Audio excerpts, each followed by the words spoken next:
सुधा, किती वेळ जागणार आहेस अजून? अगं आता तर कुठे कामाला सुरुवात केली आहे. का ग, माझ्या दिव्याचा त्रास होतोय का तुला? नाही ग, दिव्याचा त्रास नाही होते. माझी झोपेची काही तक्रार नाहीये. आवाज असो उजेड असो मला झोप लागते. सहज विचारलं की किती वेळ जागणार आहेस म्हणून. अजून थोडा वेळ तरी. नाही म्हणजे काम काही तसं एवढं अर्जंट नाहीये, पण तरी मी करते कारण झोप येत नाही. आणि डोळ्यावर झोप आल्याशिवाय जर मी आडवी झाले ना, नाही ते विचार येतात डोक्यात. म्हणून करते काम. सुधा, वाढत्या वयाबरोबर समस्याही वाढत जातात आणि त्यावर काही उपाय नसतो.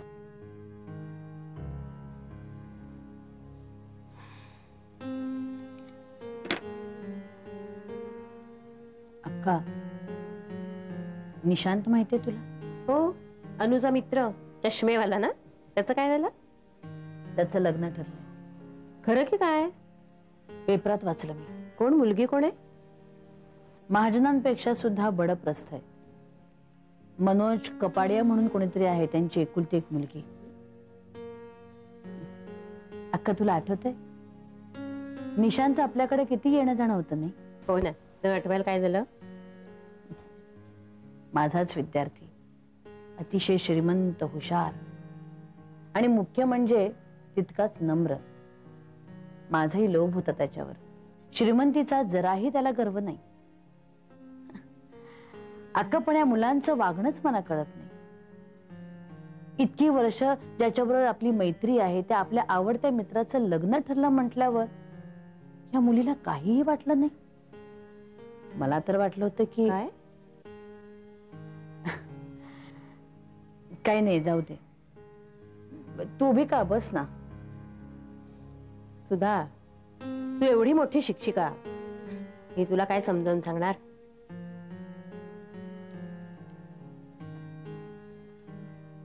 पण काय माहितीये का, काही वेळेला दुःखद गोष्टींचा शेवट हा नेहमी सुखद होत असतो.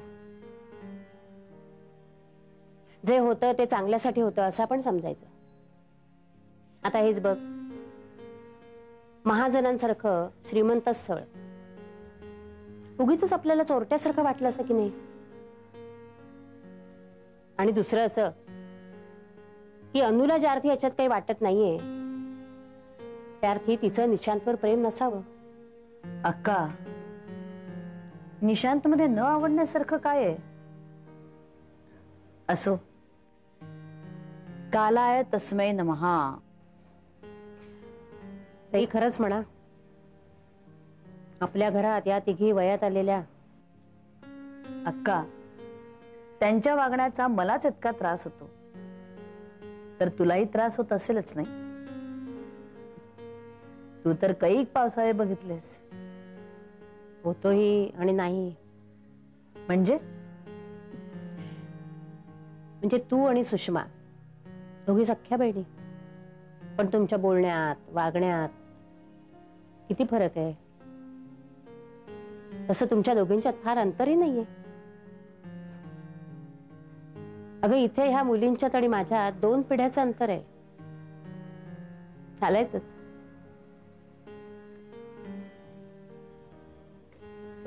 अक्का, पूर्वी आम्ही अगदी 7च्या ठोक्याला घरात असायचो. शुभंकरोती म्हणायचो, आईला कामात मदत करायचो, नंतर अभ्यासाला बसायचो. आणि आता या मुलींची बाहेर फिरायला जाण्याची वेळच मी 8 नंतरची असते. 4-4 दिवस मित्रांबरोबर बाहेर गावी राहायला म्हणून जातात.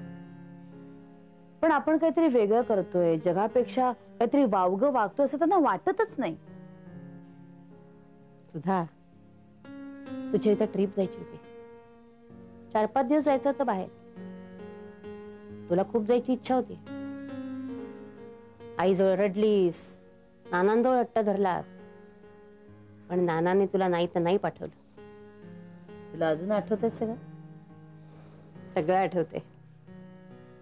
सुषमा मात्र गेली, हट्ट करून गेली. अक्का, कार्टीचा फोन पण आला नाही बरेच दिवसात. चल, लवकर आवर आणि झोप. हं?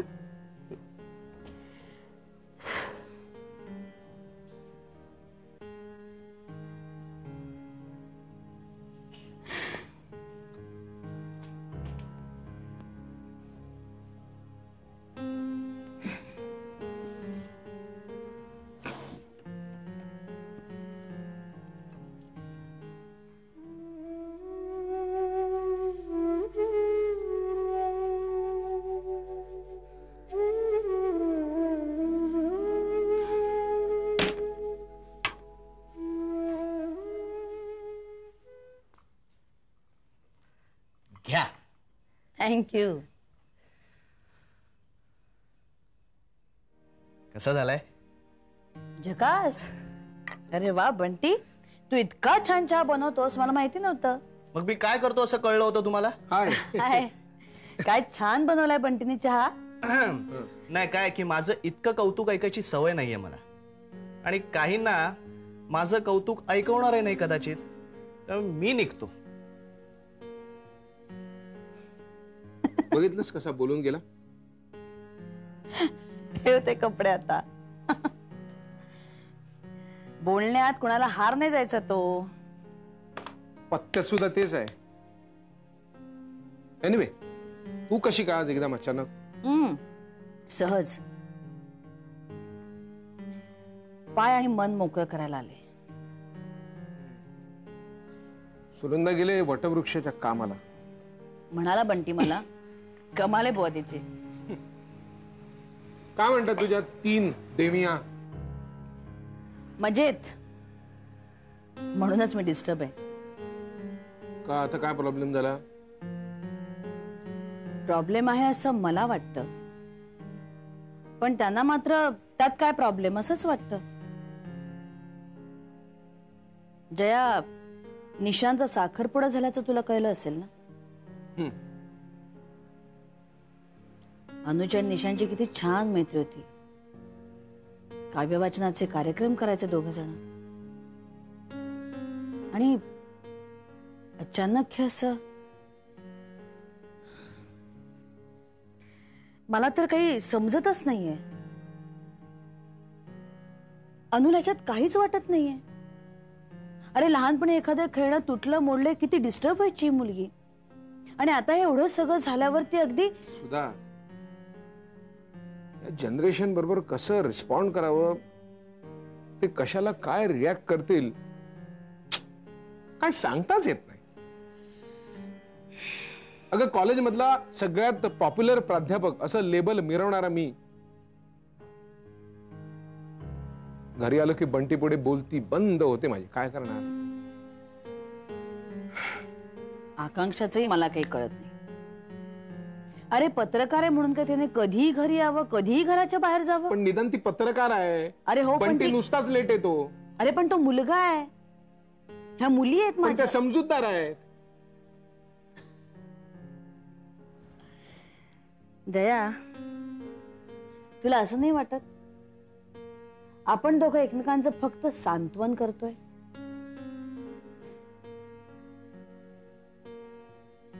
हो, पण नाहीतर काय केलं असतं आपण? मी इथे बसून बंटीला शिवाय देत बसलो असतो, तू घरी बसून मुलींना शिवाय देत बसली असतीस. अक्का म्हणते ना तेच खरंय. पिढ्या पिढ्यांमधला बदल आहे हा,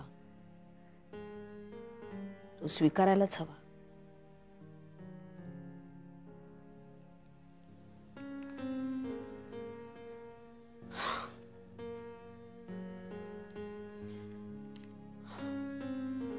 बाबा झोपला? हो पण आणि नाही पण. हो का नाही? अरे म्हणजे मला असं वाटलं की ते झोपलेत, म्हणून मी भूषणला उचलायला गेले तर जागेच होते. मला म्हणाले राहू देत, भूषणला इथंच ठेव माझ्याजवळ आज. अगं पण भूषण झोपेत लाथा मारतो. मी सांगितलं त्यांना, पण त्यांचं असं म्हणणं आहे की त्याच्या लाथा त्यांना गुदगुल्या वाटतात.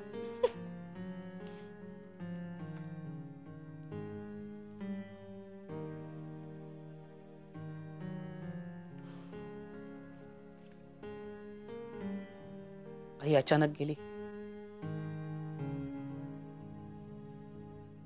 सुखाचं मरण. आपण आपलं दुःख हलकं करतो, पण आईच्या जाण्यामुळं ते नवनवीन प्रश्न उभे राहिलेत.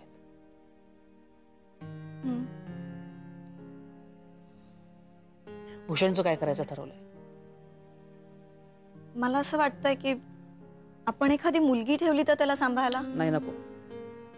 त्या मुलीनं काय हायगाय केली ना तर बाबाला सहन व्हायचं नाही. अगं, परवा माझा एक मित्र भेटला होता. मित्र म्हणजे क्लायंट आहे, पुरोहित. त्याची दोन्ही मुलं लोणावळ्याला असतात हॉस्टेलमध्ये. तोही म्हणला की तू तुझ्या मुलांना बोर्डिंग स्कूलमध्ये टाक, मुलं स्मार्ट होतात, सुट्टीला घरी येऊ शकतात. आणि म्हटलं तर लोणावळा हाकेच्या अंतरावर आहे का? हो, तेही झालंच. अरे पण म्हणजे असं ठरवायचं झालं तर सगळंच आपल्याला विचार करावा लागेल. म्हणजे ऍडमिशन फीज फी वगैरे आपल्याला भरायला लागेल, पण ऍडमिशन तो बघतोय म्हणला. तुझी काही हरकत नाही आहे ना?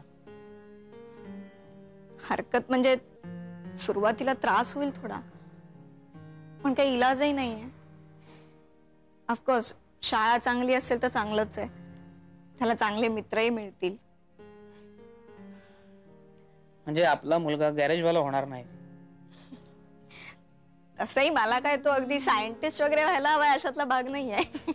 त्याला आत्ताच फोन करतो. अरे किती वाजलेत माहिती का तुला? तेही त्याला फोन करून विचारतो. यात तू उगाच उतावळेपणा करू नकोस हा. तुला माझा स्वभाव माहिती आहे ना. अरे पण उद्या सकाळी फोन केला असं काही फरक पडणार आहे का? हे बघ, एका रात्री तिकडचं जग तिकडे होऊ शकतं. करा.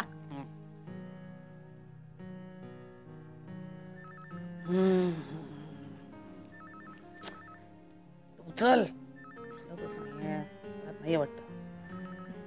गेला उन्हाळ्याला काही कळत नाही. किरण, आपण अजून 1-2 ठिकाणी चौकशी करूयात का? म्हणजे 5 गणी वगैरे. कशाला? मला आणि बाबाला ठेवायला? काहीतरी बोलू नकोस. मला आधी वाटलं होतं की तू विरोध करशील भूषणला बोर्डिंग स्कूल मध्ये ठेवायला. तुझी काही हरकत नाहीये ना? ऐक, आपण जे काही करतोय ते तिच्या भल्यासाठीच करतोय ना. वाईटातनं चांगलं व्हावं हीच काही ती इच्छा. तू आणि डॉक्टर धावरे होतात म्हणून मी थोडंफार तरी डेअरिंग करू शकले. खरं म्हणजे ना वीरू, तुम्ही दोघंही तेवढेच महत्वाचे आहात या सगळ्या प्रकारात. क्रेडिट मात्र मी एकटीच खाते. आकांक्षा जोशी, झुंजार पत्रकार म्हणून तुझं नाव होत आहे. बास आता, मी निघू का इकडनं? स्तुतीचा डोस जरा जास्तच होतोय मगाचपासून. कमान. बरं मी काय म्हणते, तू चल ना माझ्या बरोबर. माझा इंटरव्ह्यू एका चॅनल साठी. डॉक्टर धावरे नाहीयेत तर नाहीयेत, तू तरी चल, तू तरी सांग तिथे काय काय झालं ते. नको नको नको, मी आपला कॅमेरा मागचा माणूस, मला कॅमेरा पुढे नाही यायचं. तू लाईमलाईट एन्जॉय कर. I am there with you. तुला परत जमिनीवर आणायला. झुंजार पत्रकार. वीरू, आता हे सगळं कौतुक बरं वाटतं ऐकायला. त्यावेळी मार पडला असतं तर काय केलं असतं आपण? काय नाही, उलट जास्त पब्लिसिटी मिळाली असती. हे झुंजार महिला पत्रकारच्या ऐवजी बँडेड लावलेली बँडिट पत्रकार. म्हणजे मुख्यमंत्री, गृहमंत्री, त्यासोबत आकांक्षा जोशी, व्हाईस चान्सलरची मुलगी. तुला ना काही सांगायची सोयच उरली नाही हल्ली. लगेच स्क्रीन प्ले, लगेच सिनेमा तयार. बर चल, इकडनं निघायचं का आता? मला उशीर होतोय. निघूया ना, पण एका अटीवर. का? तू चॅनल मध्ये फोन करून सांगणार आहेस की आज नाही, मी उद्या इंटरव्ह्यू देते. आजची संध्याकाळ माझ्यासोबत. We have to celebrate. बरं ठीक आहे, सांगते मी त्यांना उद्या येते म्हणून. पण आता इकडनं निघू. तुझी ती प्रीती कुठल्याही सेकंदाला इथे टपकेल, भीती वाटते मला. चल ना वीरू, प्लीज रे. काय रे, तिला घाबरतेस? चल लवकर. चल चल, उठ.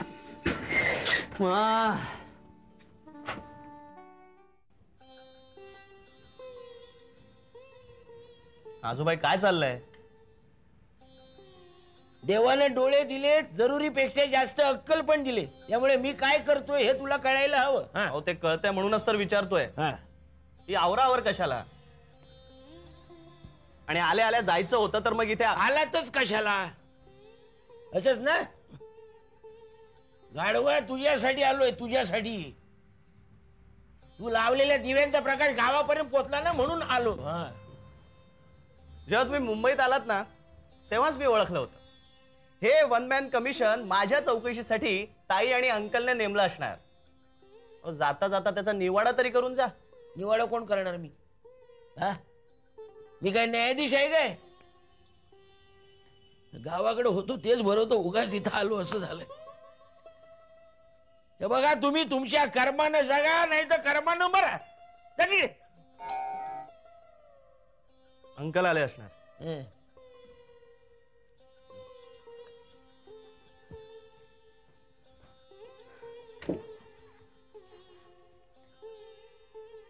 चाललात?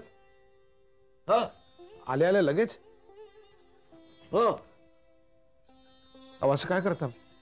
थांबा ना काही दिवस. नाही, मी रिक्वेस्ट करतो.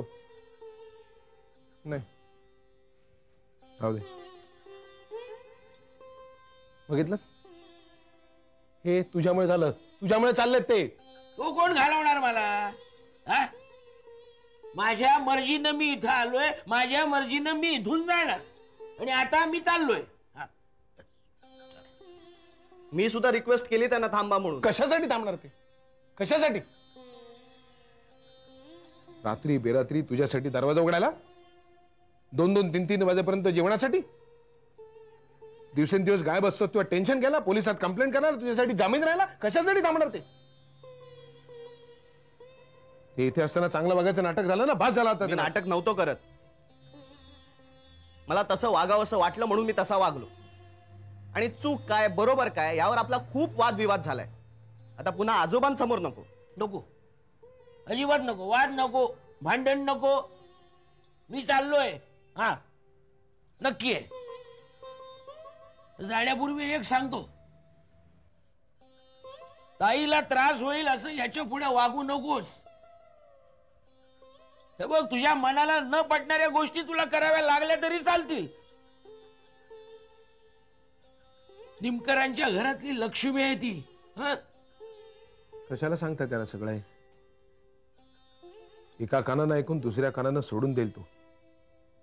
मुळात ऐकेल की नाही इथूनच शंका आहे. जा तुम्ही, जा.